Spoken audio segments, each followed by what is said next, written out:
Donald Trump ने दूसरी बार राष्ट्रपति पद की शपथ ली। शपथ से पहले उन्होंने बड़ी कसम खाई है। ट्रंप ने शपथ से एक दिन पहले यानी 19 जनवरी को वॉशिंगटन डीसी के कैपिटल वन एरेना में विजय रैली को संबोधित किया।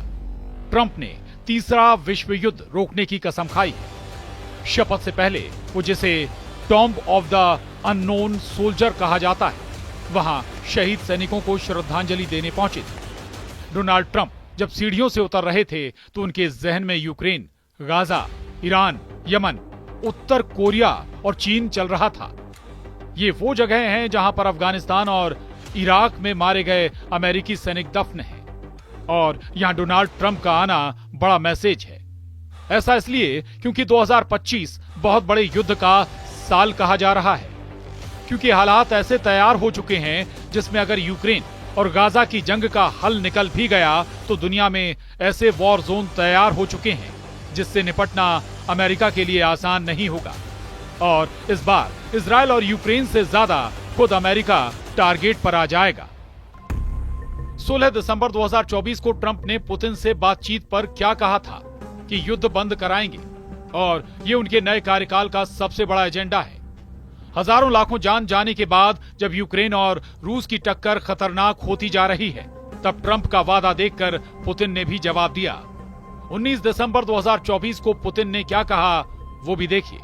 डोनाल्ड ट्रंप अमेरिका फर्स्ट की नीति की बात करते हैं और खुद को युद्ध खत्म करने वाले सबसे बड़े लीडर के तौर पर पेश करते आए हैं। अब इस तस्वीर को देखिए।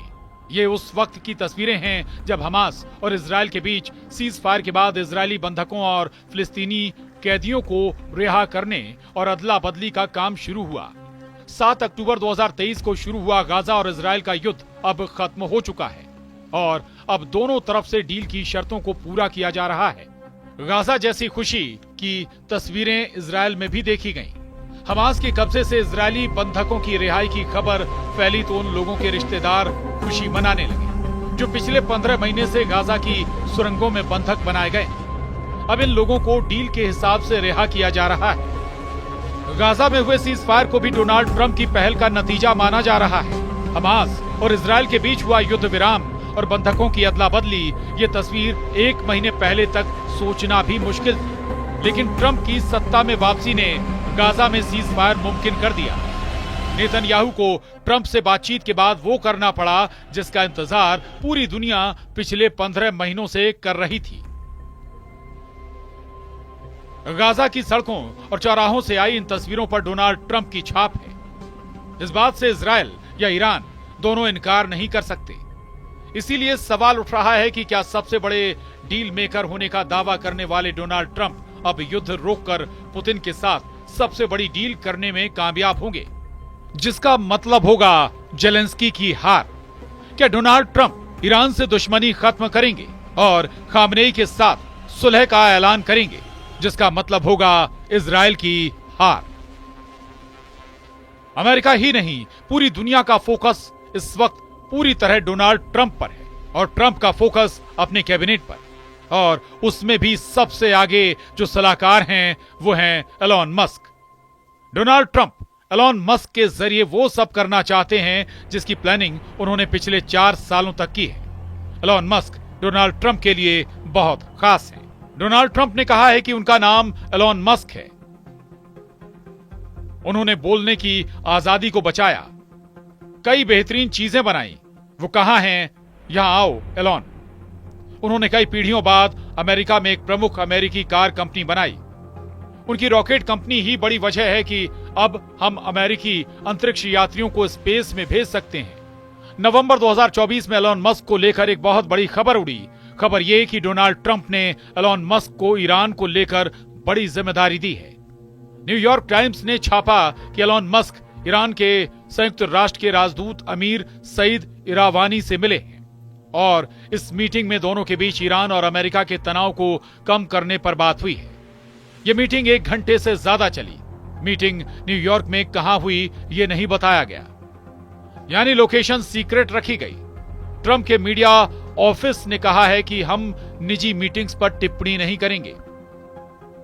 एलोन मस्क ने भी ऐसी मीटिंग पर हुए सवाल का जवाब नहीं दिया है, लेकिन इस खबर ने बहुत सी अटकलों की शुरुआत कर दी। तेहरान से लेकर तेल अवीव तक बहुत हलचल हुई। अब सवाल उठता है कि क्या आगे डोनाल्ड ट्रंप और ईरान के सुप्रीम लीडर अली खामनेई की मीटिंग हो सकती है?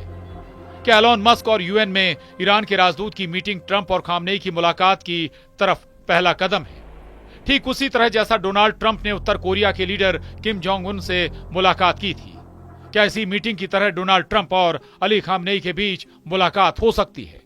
12 जून 2018 वो तारीख थी जब डोनाल्ड ट्रंप सिंगापुर में उत्तर कोरिया के लीडर किम जोंग उन से मिले थे। उत्तर कोरिया के लगातार मिसाइल हमलों वाले उकसावे के बीच अमेरिका और उत्तर कोरिया के बीच इस मुलाकात से वो बर्फ पिघली थी जो दशकों से वॉशिंगटन डीसी और पेंगयोन के बीच जमी हुई थी। एक साल बाद 30 जून 2019 को डोनाल्ड ट्रंप फिर किम जोंग उन के साथ उत्तर कोरिया और दक्षिण कोरिया के बॉर्डर पर मिले।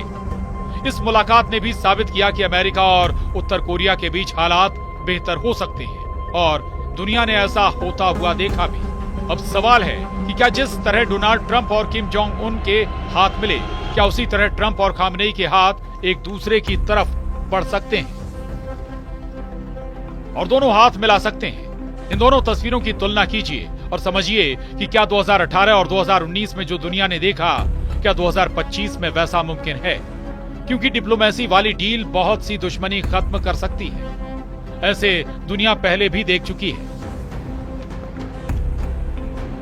पश्चिम एशिया ऐसा वॉर जोन है जहां हमास और इजरायल ही एक दूसरे के दुश्मन नहीं, टक्कर बहुत ज्यादा है। इन्हीं में से एक मशहूर टकराव ईरान और सऊदी अरब का रहा है, लेकिन अब इनके रिश्ते सुधर चुके हैं। हालांकि इस केस में पीस मेकर का तमगा चीन के नाम गया था।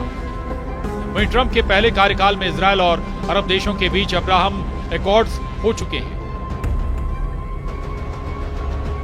इसलिए ट्रंप की डील ईरान और अमेरिका के बीच भी कुछ सकारात्मक कर सकती है। लेकिन क्या ईरान ट्रंप पर पूरी तरह यकीन करेगा? क्योंकि अमेरिका को तो ईरान शैतान की हुकूमत कहता आया है। अगर 2025 में ईरान और अमेरिका के बीच कोई डील होती है तो ईरान चाहेगा उस पर लगे सभी प्रतिबंध हटें और परमाणु ऊर्जा कार्यक्रम को शांति से आगे बढ़ाने के लिए ईरान की सभी रुकावटें दूर हों। लेकिन ट्रंप की ऐसी कोई भी गारंटी इजरायल को भड़का देगी, जिसने ईरान के परमाणु ठिकानों को अपने टारगेट पर लिया हुआ है। इसमें कोई शक नहीं कि परमाणु टारगेट्स पर हमले की बात ईरान से ज्यादा अमेरिका के लिए बड़ी फिक्र की बात है। उसे खतरा है कि ऐसे हमले पूरी दुनिया को विश्व युद्ध में झोंक सकते हैं, क्योंकि जब ईरान वापस पलटवार करेगा तो उसने इजरायल को पूरी तरह तबाह करने की बात कही है। ऐसे में क्या ये युद्ध परमाणु टकराव की तरफ बढ़ रहा है? इसकी चिंता पूरी दुनिया में फैल चुकी है। डोनाल्ड ट्रंप के राज में क्या दुनिया परमाणु युद्ध की गवाह बनेगी? ये सवाल बहुत बड़ा तनाव दे रहा है। कोई शक नहीं कि परमाणु बम को लेकर ईरान वाला खतरा इजरायल और अमेरिका का डर वाला मीटर रेड लेवल पर ले गया है। ट्रंप भी युद्ध खत्म करने के बाद के साथ सत्ता में लौटे हैं। ऐसे में इस कांटे पर इतना प्रेशर है कि ये कभी भी वर्ल्ड वॉर बनकर टूट सकता है। यही वजह है कि डोनाल्ड ट्रंप शुरू से खुद को सबसे बड़ा डील मेकर कहते आए हैं और यूक्रेन के साथ वो इजरायल को लेकर भी डील कर सकते हैं। ये बात उनके दुश्मन से ज्यादा उनके समर्थक या कहें कि उनके दोस्त जानते हैं। अगर दुनिया के सामने ये तस्वीर सच साबित हुई और 2025 में ये मुमकिन हुआ कि डोनाल्ड ट्रंप और ईरान के सुप्रीम लीडर अली खामनेई की मीटिंग हुई तो दुनिया में बहुत बड़ा उलटफेर हो सकता है। 2018 और 2019 में ट्रंप और किम जोंग उन की मुलाकात हुई, लेकिन फिर अमेरिका में बाइडेन सरकार आ गई। इस बार ट्रंप के पास पूरे 4 साल हैं। क्या वो ईरान और अमेरिका के बीच डील ऑफ द सेंचुरी कर पाएंगे? ये बड़ा सवाल है। वैसे ईरान कहीं से भी बैकफुट पर नहीं है। इससे पहले वो इजरायल पर 13 अप्रैल को और फिर 1 अक्टूबर पर किए हमले में दिखा चुका है कि उसके पास ऐसी मिसाइलें हैं जो लॉन्च होने के बाद 400 सेकंड के अंदर इजरायल पर जाकर तबाही मचा सकती हैं। अब ईरान ने ट्रंप की शपथ से पहले ही अपने 3 तरह के हथियार और उनके सीक्रेट अड्डे दिखाकर इजरायल से ज्यादा अमेरिका को बेचैन कर दिया है। लेकिन अगर ट्रंप ईरान से सीक्रेट समझौता कर चुके हैं और एलोन मस्क के जरिए पश्चिम एशिया में उत्तर कोरिया जैसी डील करना उनका मकसद है, तो 2025 में बहुत कुछ बदलने वाला है, इसकी पूरी गारंटी है।